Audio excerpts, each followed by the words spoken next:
Class 8 good morning.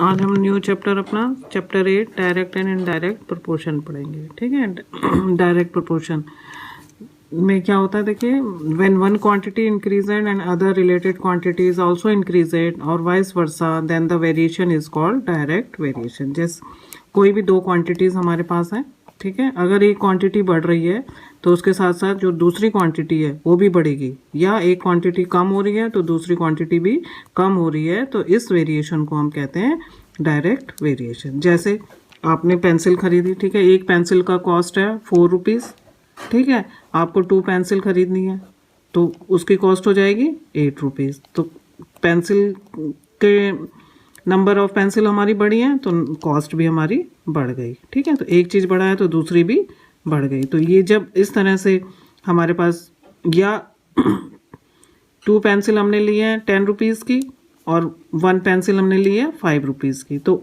Pencil का क्या है, क्वांटिटी कम हो गई तो इधर से रेट भी उसका कम हो गया।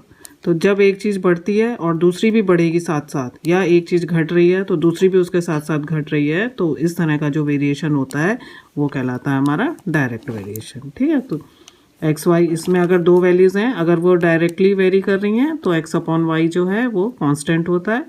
ठीक है, अगर एक्स, ठीक, और जो है x1 y1 is equal to x2 y2, इस तरह से ये हम सॉल्व करते हैं। ऐसे इन्वर्स प्रोपोर्शन में होता है। इन्वर्स प्रोपोर्शन में मतलब उल्टा, अगर एक चीज़ बढ़ रही है तो दूसरी कम हो जाएगी, अगर एक चीज़ कम हो रही है तो दूसरी बढ़ जाएगी। ठीक है, इस तरह से जो भी वेरिएशन होता है वो इन्वर्स वेरिएशन कहलाता है। जैसे अगर हम कोई भी कार है, उसकी स्पीड अगर 10 किलोमीटर पर आवर है और वो 5 किलोमीटर जाती है, ठीक है, अगर स्पीड कम कर देंगे तो क्या होगा, टाइम ज़्यादा लेगी। ठीक है ना, अगर जो है, अगर स्पीड की कार की स्पीड अगर ज़्यादा है, ठीक है, तो कोई भी डिस्टेंस कवर करने में अगर वो कम टाइम लेती है, तो अगर स्पीड कम कर लेंगे तो उसी डिस्टेंस को कवर करने में वो ज़्यादा टाइम ले लेगी। तो यहाँ पे क्या है, एक चीज़ कम हो रही है तो दूसरी बढ़ रही है, और अगर दूसरी कम होगी, ज़्यादा होगी तो फिर पहले कम हो जाएगी। तो इसमें एक बढ़ती है और एक घटती है। तो इस तरह का जहाँ पे भी वेरिएशन होगा, जहाँ पे एक चीज़ बढ़ रही है और दूसरी घट रही है, ठीक है, या एक घट रही है तो दूसरी बढ़ जाएगी, तो उस तरह का जो वेरिएशन होता है वो हमारा इन्वर्स वेरिएशन होता है। ठीक है, अब इसमें 8.1 एक्सरसाइज करेंगे। इसमें है डायरेक्ट वेरिएशन। अभी आप पहले डायरेक्ट वेरिएशन करेंगे। टेबल दी हुई है, आपको इसमें बताना है कि ये डायरेक्ट, इसमें ये क्वांटिटीज़ जो हैं डायरेक्ट वेरिएशन है या नहीं है। ठीक है, तो ये x दिया हुआ है और ये y दिया है, तो x1 x2 y2 x3 x4 हम ऐसे ले लेंगे, ये y1 y2 y3 y4। अब हम इसको देखेंगे तो x अपॉन y है, हम निकालेंगे तो x1 x upon y is equal to x1 upon y1 x2 upon y2, ये सारे इक्वल होने चाहिए। ठीक है, जब ये सारा इनका इक्वल आएगा तभी ये जो है डायरेक्ट वेरिएशन होंगे। ठीक है, यानी ये 13/10 है तो ये सब 13/10 आने चाहिए, तभी ये जो है क्वांटिटी जो है डायरेक्ट वेरिएशन में होगी। अब इसको सॉल्व कर लो, 13/10, 26/20, 39/30, ये सब 13/10 आ रहा है, तो इसका मतलब ये क्वांटिटी डायरेक्ट प्रोपोर्शन में है।